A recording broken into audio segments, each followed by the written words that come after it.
raised in Marin County, and I can tell you in the early 70s, there were hippies everywhere.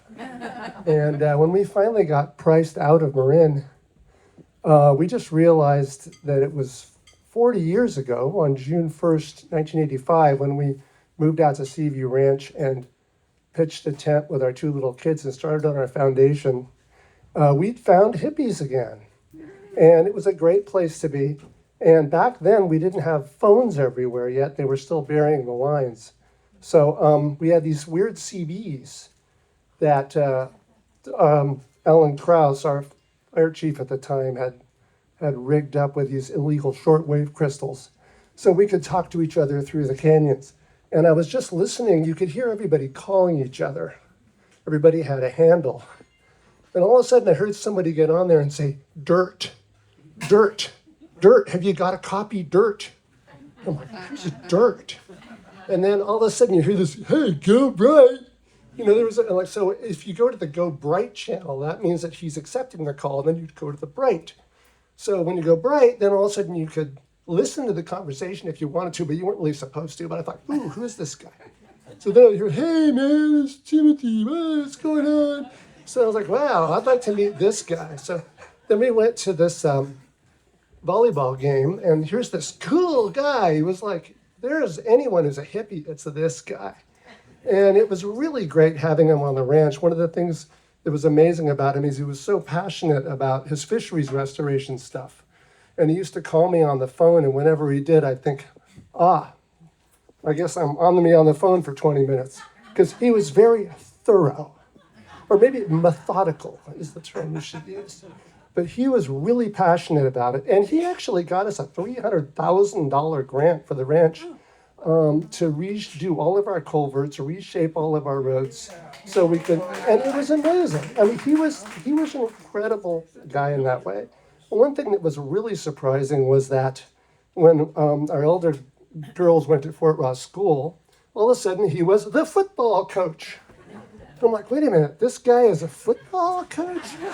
And then we find out that he was like this big football guy in college and all this stuff. And I'm like, it's actually the same guy.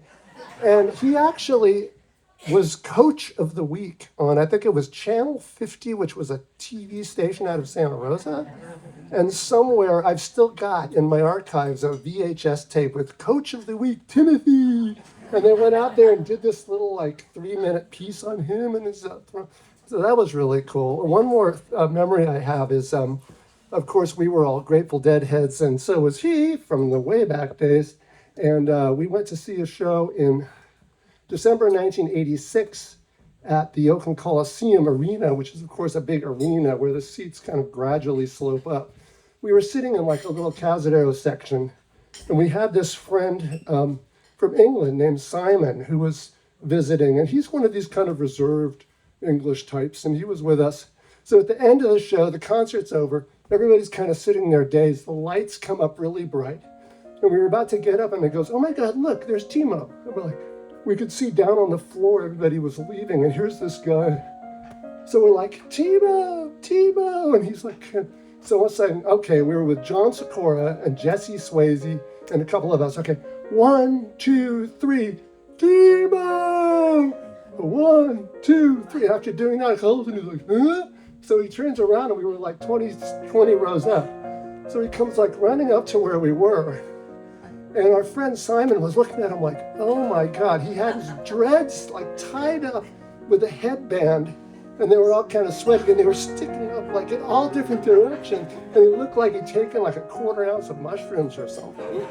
He was like, "Hey, how's it going?" And my friend was looking at him like, wow, who's this guy? And I really remember he was such an individual. He didn't care at all what people thought about him. He just was himself to the core, and that was really inspiring. And then the next week, Simon went out to visit him at his little place across the creek and up the path and everything, and came back and was just pretty much speechless. So we have really, really great memories. I mean, it was really sad to learn that he was gone, but he had a good, long life, and I think he inspired enough people that we'll all remember him forever. Thanks.